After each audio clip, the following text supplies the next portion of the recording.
Compromiso con la audiencia Disnet Narratic.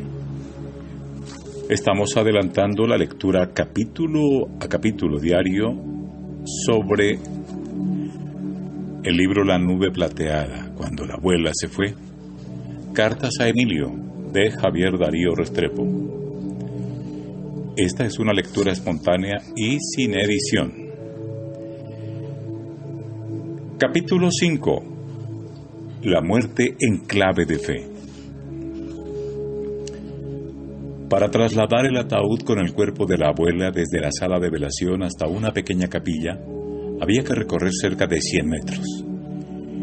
Íbamos empujando la mesa rodante con el cofre de madera, cuando te colaste, agarraste el asa metálica que yo sostenía y empezaste a esforzarte como si de ti, solo de ti, dependiera la llegada del ataúd a la capilla.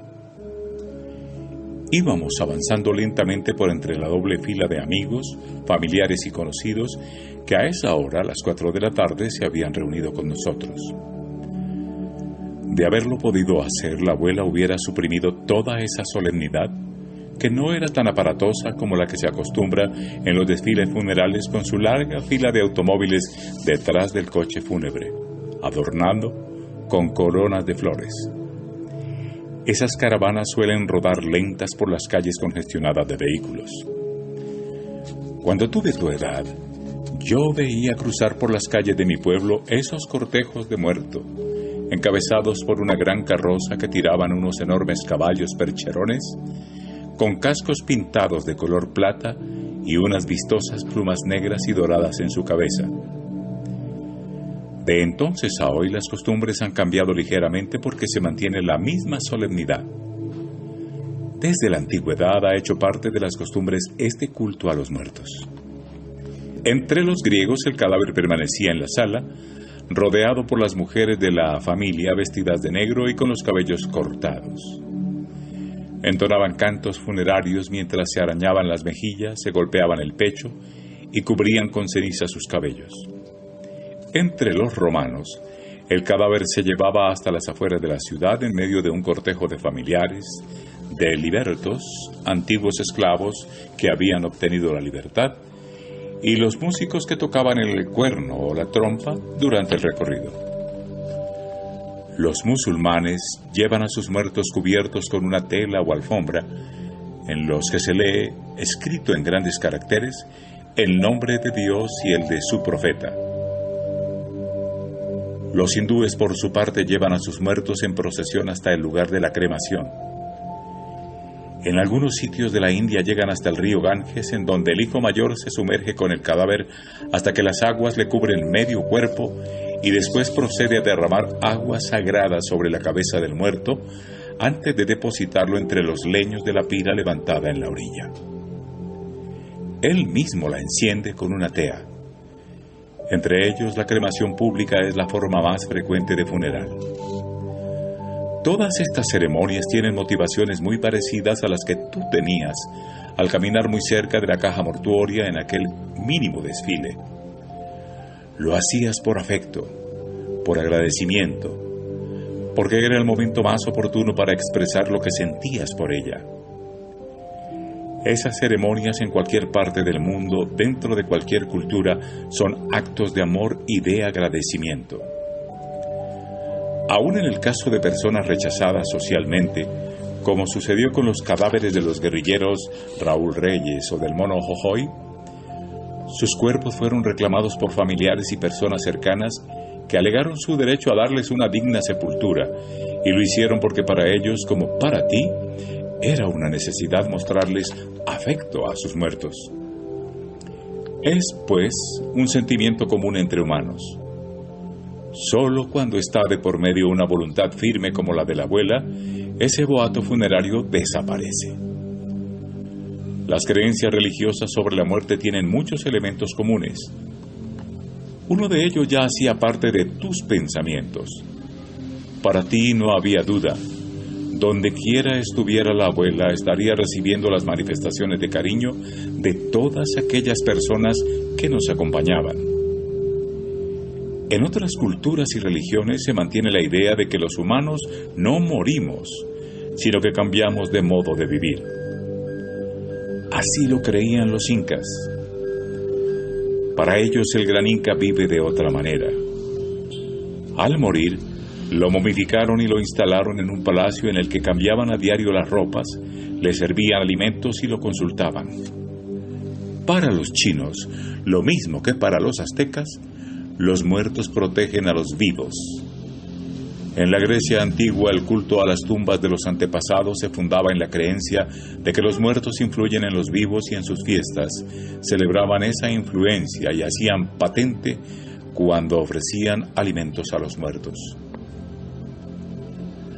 Las familias de Vietnam, Corea o China que queman billetes para que el muerto tenga fondos necesarios para ser feliz en el otro mundo, mantienen esa misma creencia. Las ideas de cielo para los buenos y de infierno para los malos también son comunes a culturas y religiones, como lo es la idea del juicio para los muertos. Poco antes de su muerte, la abuela celebró tu primera comunión.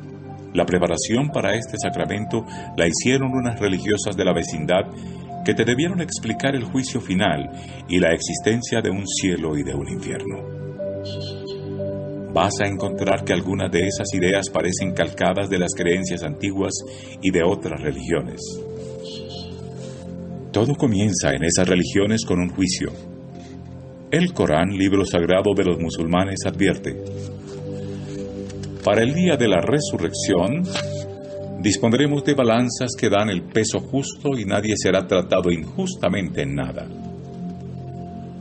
Aunque se trate de algo del peso de un grano de mostaza, lo tendremos en cuenta. Para una parte de la humanidad, la idea de la muerte está asociada a este juicio. En el mazdeísmo o zoroastrismo, el juicio también está centrado en una balanza de oro donde se pesan los actos del muerto. Además de la balanza, imaginaban un puente de la retribución que en su otro extremo se abría un abismo de tinieblas para los culpables o hacia aún más allá para los inocentes. En el budismo tibetano, un juez sostiene un espejo frente al alma del difunto y allí se ve sin mentira alguna lo bueno y lo malo de su vida. Entonces interviene la balanza de donde se pesan las buenas y las malas acciones. Los platillos de la balanza, bajo el peso predominante de lo bueno o de lo malo, determinan si en la otra vida el difunto será hombre, titán, espectro, condenado o animal, de acuerdo con la idea predominante sobre estos seres. Según los egipcios, el juicio, presidido por Osiris y 40 jueces, se hace con balanzas en donde se pesa el corazón y se guarda la memoria de las acciones buenas y malas. También hay semejanzas en las descripciones del infierno como lugar de oscuridad y de tormentos. En Senegal existe la creencia de que el infierno está en el centro de la tierra, donde los malvados quedan sin fuerzas y en la oscuridad. En la epopeya de Gilgamesh, el infierno también es subterráneo, oscuro, lleno de polvo y de aburrimiento. Es un lugar de torturas y castigos para los egipcios. Según Zaratustra, el infierno es oscuro, helado, lleno de gritos de dolor y de hedores, y allí el tiempo va despacio. 3 días duran 9.000 años. La tradición hindú habla de docenas de millones de infiernos diferentes. En algunos, los condenados se queman sobre carbones y en otros los huesos se quiebran de frío. O a los condenados se los sumerge en aceite hirviendo. Los judíos hablan del Sheol, un lugar subterráneo de donde las almas condenadas no pueden salir. Es un lugar oscuro, de putrefacción y de gusanos. También son parecidas las descripciones del cielo en las distintas religiones y culturas. Un imán musulmán del siglo IX veía a los elegidos con rostros brillantes como la luna llena, en un lugar donde, según él, no había más mocos, ni saliva maloliente, ni excrementos. Según los germanos, el cielo se llama Valhalla, y es un lugar a donde llegan y se curan milagrosamente de sus heridas los guerreros, y en donde pueden disfrutar sin fin de banquetes, de luchas deportivas y de las valquirias. Entre los egipcios, los que en el tribunal de Osiris son declarados inocentes, pueden regresar al mundo de los vivos y recuperar la cotidianidad que tenían antes de morir. En los textos hindúes tan abundantes en la descripción del infierno, el cielo apenas se identifica como lugar donde se experimentan el placer y la felicidad sin límites. ¿Eso fue mito o fue real, abuelo? Me preguntaste un día en que buscábamos en la enciclopedia datos sobre el origen de Roma. En tu colegio ese era el tema de investigación para los de tercer año. Hoy podrías repetir la misma pregunta. ¿Cuánto hay de mito y cuánto hay de realidad en estas tradiciones religiosas? En su investigación sobre la muerte, los argentinos Marcelino y Fane Cereijido destacan el carácter religioso de estas creencias. No hay ni hubo religión que no reserve un lugar central al destino después de la muerte. Y después de hacer un rastreo de teorías, experimentos y desarrollos científicos sobre el tema, concluyen. Los científicos y filósofos, al meditar sobre el sentido de la vida, fueron aniquilando sistemáticamente todo fundamento de que haya vida ulterior a la muerte. Esto no es un objetivo de la ciencia, sino una creencia no buscada. Norbert Elias encuentra que todas las tradiciones sobre el juicio y el infierno están en la raíz del miedo a la muerte. Alude a una de las más conocidas tradiciones, el relato bíblico sobre la condenación de Adán y Eva a morir porque habían desobedecido. Desempeña un papel nada despreciable en el miedo del hombre a la muerte, el sentimiento de que ésta es un castigo. Es un miedo que, visto desde el frío razonamiento de los científicos, se funda en una ilusión, en algo que no existe, pero influye. Lo pensé al ver pasar en una larga fila a todos los familiares, amigos y conocidos. ¿A cuántos de ellos les aterrorizaría el pensamiento de morir? Es un sentimiento tan común que quizá por eso la muerte se menciona en voz baja. ¿Cuántos de ellos tenían una visión religiosa de la muerte? ¿Cuántos coincidirían en sus ideas sobre el juicio, cielo e infierno con esas religiones de que te he hablado? Quedó grabada en mi memoria la escena, el cadáver de la abuela en el lugar de honor delante del altar. El mismo lugar en que tú encontraste un reclinatorio vestido de blanco, el día de tu primera comunión, también fue el lugar en que tu abuela y yo intercambiamos anillos, arras y promesas el día del matrimonio. Ahora ella estaba sola allí, mientras se desarrollaba un ritual en el que se hablaba de su muerte y de su resurrección. En el lenguaje de la liturgia católica es común la expresión vida eterna, y el mismo ritual de la misa está inspirado en ese hecho. Jesús vive, Jesús habla, Jesús se entrega en forma de comida y de bebida, Jesús acompaña. Es un muerto que vive, para decirlo de modo crudo y sin ambajes.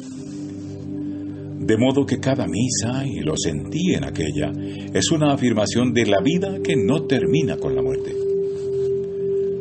Hay una oración que el sacerdote entona, pausado y solemne, después de la consagración del pan y del vino, en la que se evoca a los muertos, no como a criaturas desaparecidas, sino como presencias permanentes. El celebrante mencionó el nombre de la abuela como parte de una muchedumbre de espíritus buenos que nos acompañan. La médica Kubler, después de oír todas esas personas que merced a su muerte aparente tuvieron un atisbo del más allá, no lo duda. Esos espíritus salen al encuentro del que muere y le hacen compañía. La teología católica siempre tuvo esa misma convicción aún antes de que se hicieran investigaciones como la de la psiquiatra suiza.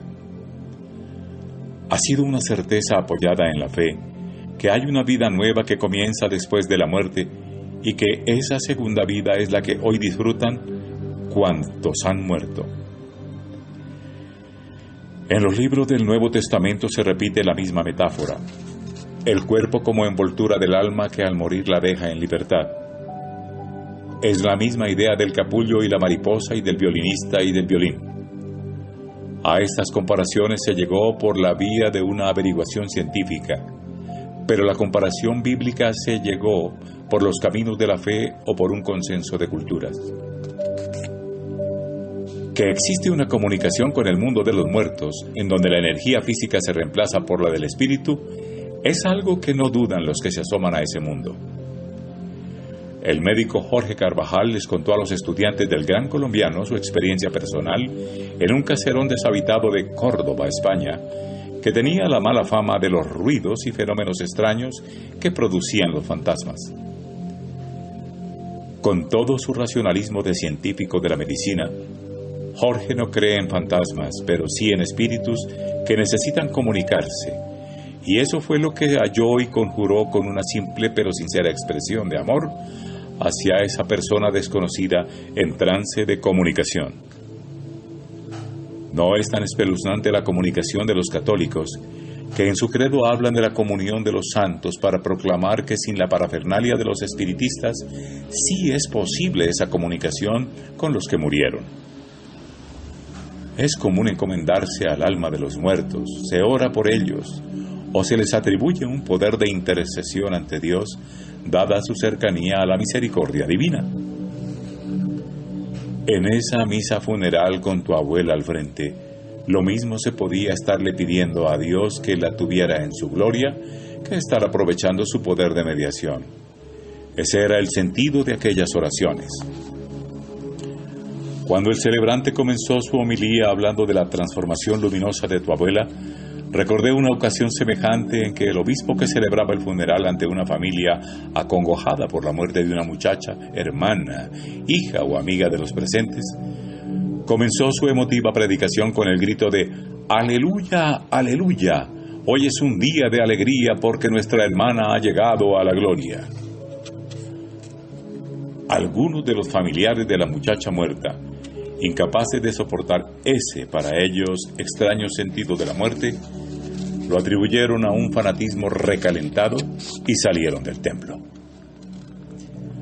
Hay que admitir que el sentir cristiano va en contravía del sentido común que siente la muerte como una derrota y la soporta como un sufrimiento. Desde ese punto de vista, los aleluyas suenan a burla o agravio o simple insensatez. Hay, sin embargo, una lógica que hace ver los sufrimientos, las derrotas, lo negativo de la vida como oportunidades que nacen. Las almas piadosas hablan de purificación o de pago de una deuda contraída por los pecados. La médica Kubler no utiliza ese lenguaje, aunque sí escribe sin reticencias que nada de lo que ocurre es negativo, que todo sufrimiento genera crecimiento. Cuando el dolor no deprime y aniquila, agrego yo, que todo sufrimiento es regalo. Pero afianzada en los hechos, la médica recuerda y reconstruye la historia de una mujer que, como Job, el patriarca bíblico, parecía haber acumulado en su vida todas las desgracias. Esta mujer había dado a luz a una hija con retraso mental severo. Había sido abandonada por su marido en una dolorosa pobreza y con la responsabilidad de criar otros 2 hijos, mientras las oportunidades de trabajo le resultaban imposibles por su doble condición de padre y madre de sus 3 hijos. En lo que sí fue rica y pródiga fue en el amor incondicional para sus hijos. Ese amor, en medio de las estrecheces, sin que ella pudiera percibirlo, fue sentido y descrito por su hija, la limitada, en un poema que Kubler transcribe emocionada. Yo sé que tú eres algo especial. Durante meses esperaste mi llegada. Estabas presente y me viste cuando solo tenía unos minutos. Me cambiaste los pañales cuando tenía solo unos días. ¿Qué sería yo? ¿Un honor para los míos? Claro está que nunca iré a la universidad y que nunca me casaré. Pero no estés triste. Dios me ha hecho muy especial. No puedo hacer el mal. Yo no puedo más que amar. ¿Recuerdas cuando fui bautizada? Me tenías en brazos y esperabas que no gritara y que no me cayera de tus brazos. Nada de eso ocurrió y fue un día muy feliz. Sé que eres tierna y cálida, que me amas y que en tus ojos hay algo muy particular. Veo esta mirada y siento este amor en otros. Debo ser especial para tener tantas madres. Kubler descubre en hechos concretos que certifica en sus conferencias la misma dialéctica de las bienaventuranzas, ese discurso en contravía del sentido común. Bienaventurados los pobres, los perseguidos, los que lloran, los que tienen hambre y sed de justicia. Quien ha escuchado ese sermón sin escandalizarse en nombre del sentido común, está preparado para esa otra afirmación de morir para vivir. Es lo que aquel sacerdote decía en el funeral. Para el cristiano no hay duda, la muerte es un renacer. Los que han regresado de una experiencia de muerte aparente, sean del credo que sean, suelen comparar esa experiencia con un nacimiento, como si los dos extremos, el del nacimiento y el de la muerte, por alguna razón se tocaran. Cuando el celebrante terminó su homilía, bajé de la esfera de mis pensamientos. No había seguido el hilo total de su discurso, pero sé que en él mencionó varias veces a la abuela. Algunas de estas ideas las habíamos conversado entre nosotros y con la misma abuela semanas antes, y fueron esas reflexiones las que nos sirvieron de apoyo. Todos esos buenos amigos que nos acompañaron en esa jornada, habíamos llegado a las 8 de la mañana, y desde entonces a todo lo largo del día estuvieron con nosotros hasta las 6 de la tarde. Nos dieron un oportuno apoyo y compañía, pero junto con ellos y antes que ellos, nos fortalecieron estas convicciones características de nuestra fe. Tú no las entendiste en ese momento. Sin embargo, te veías tranquilo, como si fuera suficiente para ti la digna serenidad de tu madre y la seguridad que veías en nosotros. Te enumero y describo esas ideas a manera de memorando sobre la muerte interpretada en clave de fe. La muerte es realización, no destrucción. Es un comienzo, no un final. Para nosotros la abuela se había ausentado, pero no había desaparecido. La enfermedad había destruido su cuerpo por voluntad de ella. El cuerpo que tú viste encerrado en esa caja de madera, dentro de unos minutos el fuego lo convertiría en cenizas. Sin embargo, ella sabía, y lo sabemos nosotros, ese no sería el fin. Había trabajado toda su vida, había amado y servido a tantos, presintiendo que todo eso no era para la sola satisfacción del momento. Cuando ella abordaba esos paisajes que hoy ves en la sala del apartamento, cuando esperaba tu llegada del colegio, cuando se ocupaba de los 1000 quehaceres de la casa, ocurría o la satisfacción inmediata del trabajo bien hecho, la alegría que le daba a alguien, o la tranquilidad de haber hecho lo que debía hacer para bien de todos. 2. Ella crecía interiormente, se hacía más persona, se convertía en un ser humano cada vez más perfecto. Algunos dicen que como los escultores, cada uno de nosotros pule y pule hasta hacer de sí mismo una obra de arte. Esa es la idea. Ella hizo de sí misma lo mejor que pudo, de modo que al morir debió preguntar, como lo hacía al terminar cualquiera de sus cuadros, ¿si está bien? Ella sabía que había puesto todo su empeño para que quedara bien. Cuando oía a mis amigos recitar mecánicamente el «Dale, Señor, el descanso eterno», pensaba en el sentido de la palabra descanso, que es pausa antes de seguir, y si es eterno, se convierte en esta permanente liberación de cansancios y de trabajos, y en disfrute de lo que uno se ha ganado, porque el descanso de las vacaciones es goce y recompensa por lo que se ha hecho. Tu abuela y todos los que mueren llegaron a un descanso merecido. No fue una catástrofe. les llegó el momento de disfrutar lo que habían acumulado. Sus obras los acompañan, es una frase bíblica. La abuela, pues, sigue existiendo, pero de modo distinto. Ya no necesitará ese instrumento que le sirvió durante 62 años para existir, su cuerpo. Uno cree que solo hay una manera de existir porque es la única que conoce. Pero fuera de esta existencia dentro de un cuerpo, con unos sentidos que le sirven a unas facultades del espíritu y limitadas por el tiempo y el espacio. Sin embargo, hay otras maneras de existir, en las que se puede prescindir de los sentidos y estar fuera del aquí y del ahora.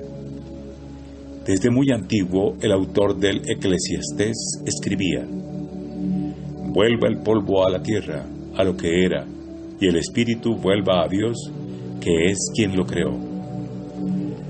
Creencia antigua que el cristianismo ha heredado y que nos tenía en esa capilla moviéndonos entre dos sentimientos: la tristeza por la ausencia de la abuela, los muertos nos hacen falta, y la seguridad y confianza que nos daba saber que ella sigue existiendo de otro modo que, según tus palabras, es mejor que nuestra manera actual de existir. A Gabriel García Márquez le atribuyen esta expresión sobre la muerte, que lo grave de ella es que es para siempre. Tú lo dijiste con tus palabras y con lágrimas silenciosas cuando tu madre te dio la noticia. Te habíamos estado esperando con ansiedad y porque queríamos ayudarte a entender y soportar la muerte de la abuela. Pero solo dijiste: ¿ya no estará más? Sonó a pregunta, pero se entendía como la afirmación de un hecho trágico. La abuela no estaría más porque lo que acababa de suceder era definitivo. Había comenzado otra etapa para ella y esa sería definitiva. Reflexionando sobre esto, un columnista especializado en temas científicos escribía: a escala cósmica la vida humana es menos que un suspiro, es un evento insignificante y efímero. Eso era lo que terminaba para la abuela y para todos los que mueren. Un evento insignificante y efímero. Así podían verse sus 62 años. Pero ahora, al morir, sí había llegado lo importante y definitivo de su existencia. Desde la fe vemos la vida como una oportunidad que uno debe aprovechar para construir ese estado que se volverá definitivo al morir. Tu bisabuela Zoila entendía eso de un modo elemental y se preparaba para morir encargándole misas a un sacerdote y guardando en su baúl un hábito religioso con el que debería vestirla al morir. Desde esos tiempos de la bisabuela hasta hoy, la comprensión de la vida y de la muerte ha cambiado. Hoy todo eso que hacemos, estudiar, trabajar, amar a los demás, servirle del modo más inteligente y eficaz posible, pulir el temperamento para formar un bello carácter, todo eso es más efectivo como preparación para el momento de las cosas definitivas que el hábito religioso de la bisabuela. A ella misma le debió servir mucho más esa alma de mujer buena que pulió con tanto esmero a lo largo de su vida. A esa existencia definitiva se llega como a la jubilación. Uno recibe una pensión de jubilación de acuerdo con el monto de las cotizaciones que haya depositado durante su vida de trabajo. El que cotizó mucho recibirá mucho, pero la pensión será escasa para el que no cotizó suficientemente. Es la comparación prosaica e inexacta que se me ocurre para explicar eso que ocurre al morir y que tradicionalmente se llama el juicio. Evoca esa palabra una imagen aterradora creada en los catecismos y en el arte religioso. En la Capilla Sixtina se ve al fondo la pintura magnífica y deslumbrante de Miguel Ángel sobre el juicio. Aparece en el centro la imponente imagen del Dios juez, de mirada y gesto severo, y a punto de determinar salvaciones o condenas, cielos e infiernos. El Dios que se reveló en Cristo no es así, ni tiene semejanza alguna con un Dios policía que en la puerta entre la muerte y la otra vida repasa con meticulosidad de alcabalero lo bueno y lo malo de cada uno para determinar hacia dónde se inclina la balanza. Esta imagen del juez y del juicio es la que está detrás del terror a la muerte y es la que inspira los rencores y rebeldías contra Dios y contra todo lo que tenga que ver con Él. La realidad es otra. Por alguna poderosa razón, siempre que Cristo se refirió a Dios, utilizó la palabra Padre. Y los padres, cuando tienen que actuar como jueces de sus hijos, resultan más padres que jueces. Dios es más padre que juez. Esta es, pues, la primera parte de esa realidad. Al morir no encontraremos un juez, sino un padre. La segunda tiene que ver con el terror que infundieron las culturas anteriores al cristianismo sobre el cielo y el infierno. En efecto, Sócrates, al relatar mitos de su época sobre el alma separada del cuerpo y desnuda ante un juez, que contempla el alma con el alma misma, la ve llegar a una bifurcación de caminos. Uno conduce a la isla de los bienaventurados y el otro al Tártaro, donde se concentran las almas deformes marcadas por sus delitos. El Tártaro se hallará muy poblado y la isla de los bienaventurados será casi un desierto, según Sócrates, poblada por unos pocos filósofos. Esa idea antigua la heredó el cristianismo, la explotaron los catequistas para convertir incrédulos con el látigo del temor y llegó a nuestros días tan viva y operante que cuando el Papa Juan Pablo II dijo que ni el cielo ni el infierno existen como lugares, causó estupor en los predicadores tremendistas que se quedaron sin su argumento favorito y extrañeza en la mayoría que reaccionó diciendo: si no hay infierno de tormentos ni cielo de premios y delicias, ¿qué es lo que hay más allá de la muerte? El infierno y el cielo son estados del espíritu, fue la explicación de Juan Pablo II. No fue una novedad para los teólogos que desde antes venían investigando. Lo que la fe nos dice es que la decisión moral fundamental tomada libremente por el hombre durante su vida se hace absolutamente definitiva con la muerte. Leo en Karl Rahner, teólogo consultor del Vaticano II, en un texto escrito en 1958. El estado de felicidad se vuelve definitivo cuando la decisión moral fundamental es de realización del ser humano, de posibilidades que se han hecho reales, de crecimiento personal logrado, de vida plena. O vendrá la incansable frustración y reconcomio cuando esa decisión fue al contrario de vida desperdiciada e inútil.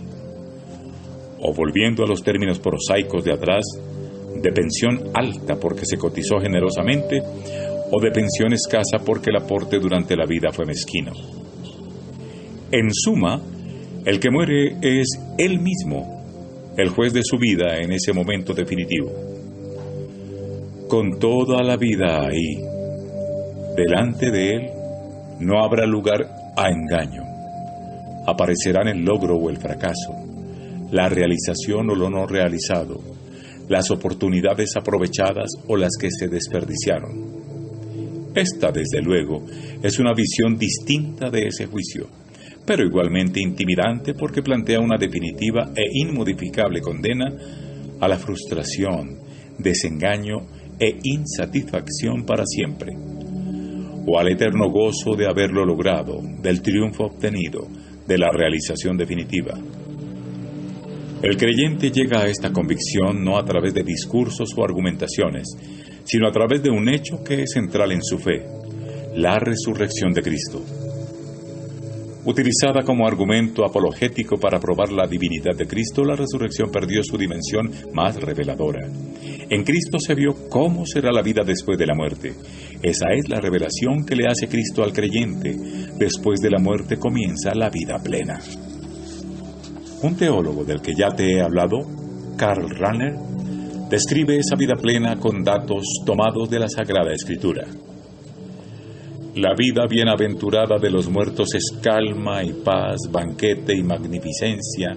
Es un hogareño estar en la casa del Padre, comunidad con todos los bienaventurados, herencia de la magnificencia de Dios, día sin ocaso, saciedad sin hastío.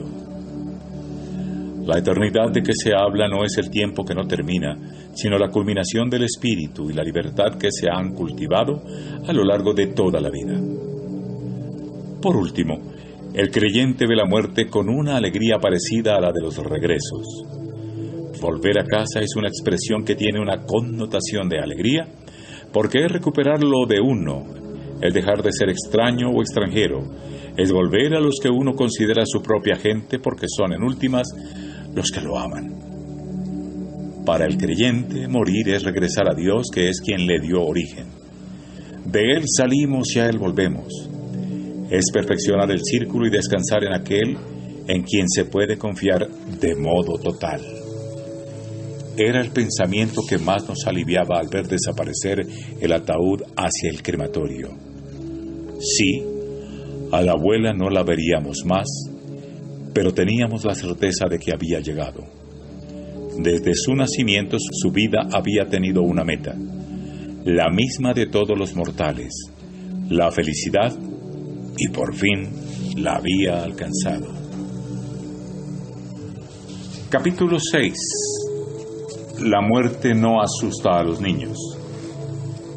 Es la siguiente lectura que haremos, siempre con la salvedad de que es una lectura espontánea, improvisada, con ambiente de calle y sin ediciones. Por eso no están retiradas o limpiadas las caídas que se dice en lectura o equivocaciones. Cuenta la Fundación Gabriel García Márquez que en el sepelio de Javier Darío Restrepo estos textos fueron compartidos y algunos mencionados durante el funeral y la compañía al sitio final del cuerpo de Javier Darío Restrepo. La nube plateada, cuando la abuela se fue. Cartas a Emilio, nieto de Javier Darío, conversaciones para la vida, porque la muerte es parte de la vida y hay que asumirla como ha de ser. Lectura y voz, Hernando Ayala.